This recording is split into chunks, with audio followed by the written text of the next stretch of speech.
ଧନ ପାଠ ପଢୁଛ? କଣ ପାଠ ପଢିଲଣି?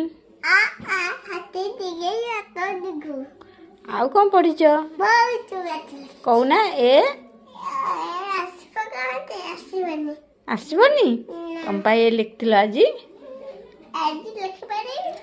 ଆଉ ତମେ ଗୋଟେ କଣ ଫୁଲ କରିଛ କୁଆଡେ?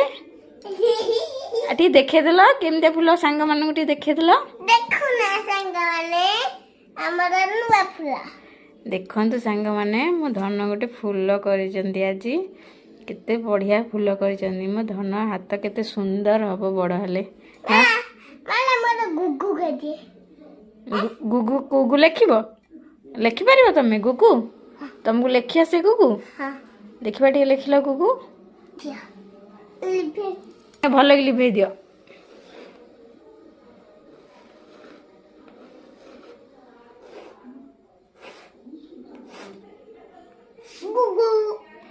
ଓ ଗୁଗୁ ଚିତ୍ର କରିବ ବୋଲି କହିଲ? ଇଏ ଗୁଗୁ? ଇଏ କୋଉ ଗୁଗୁ? ସାଙ୍ଗ ଗୁଗୁ?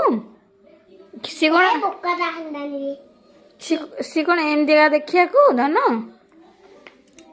ଧନ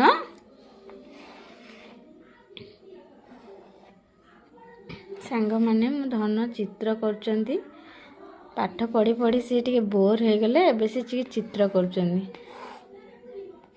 ୱାଓ ମୋ ଧନ ବଢିଆ ଚିତ୍ର କରୁଛନ୍ତି। ଦି ଗୁଗୁ? ଗୋଟେ ତମେ ଗୋଟେ ତମ ସାଙ୍ଗ? ୱାଓ ବହୁତ ସୁନ୍ଦର ହେଇଛି ଧନ, ବଢିଆ ହେଇଛି। ସାଙ୍ଗମାନେ ବି କହିଲେଣି, ସମସ୍ତେ କହିଲେ ଗୁଗୁ ବଢିଆ ଚିତ୍ର କରିଛନ୍ତି। ଥ୍ୟାଙ୍କ ୟୁ କହିଦିଅ ତାଙ୍କୁ।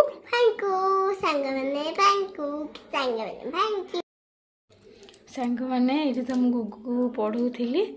ଦେଖିଲେ ତ ଧନ କେତେ ସୁନ୍ଦର ଚିତ୍ର କରିଦ, ମାନେ ହାତଟା ଏବେ ଛୋଟ ଛୁଆ ହିସାବରେ ବହୁତ ଭଲ, ମାନେ ହାତ ଅଛି, ମାନେ ସିଧା ଅଛି ହାତ। ବଢ଼ିଆ ଚିତ୍ର ହେଉଛି, ମାନେ ଏବେକା ହିସାବରେ, ଏବେକା ବୟସ ହିସାବରେ ଭଲ ଚିତ୍ର ସେ ମାନେ ଆଗକୁ କରିବ ବୋଲି ମୁଁ ଭାବୁଛି। ଆଉ ଆପଣମାନଙ୍କୁ ମୋ ଧନର ଫୁଲଟା କେମିତି ଲାଗିଲା ନିଶ୍ଚିନ୍ତ କହିବେ। ତାହେଲେ ଆଜିର ପାଠପଢ଼ା ଏଇଠି ଏଣ୍ଡ। ମୁଁ ଏବେ ଯାଉଛି ରୋଷେଇ କରିବି। ସବୁ ରେଡ଼ି କରିଦେଇ ଆସିଛି। ମୁଁ କହିଲି ଟିକେ ସନ୍ଧ୍ୟାବେଳ ମାନେ ପଳେଇଲେ କ'ଣ ଛୁଆମାନେ ପାଠ ପଢ଼ିବା ପାଇଁ ରାଜି ହେବେନି, ସେଥିପାଇଁ ଭାବିଲି ଆଗ ଧନକୁ ପାଠ ପଢ଼େଇ ଦେବି, ତାପରେ ଯାଇକି ରୋଷେଇ କାମରେ ଲାଗିବି। ଆଉ ତାପରେ ମୋର ଚାଲିବ ଯାହା ଆଜ୍ ୟୁଜୁଆଲ୍ ଡେଲି ରୁଟିନ୍। ତାହେଲେ ସାଙ୍ଗମାନେ ଏବେ ମୁଁ ଯାଉଛି ରୋଷେଇ କରିବି।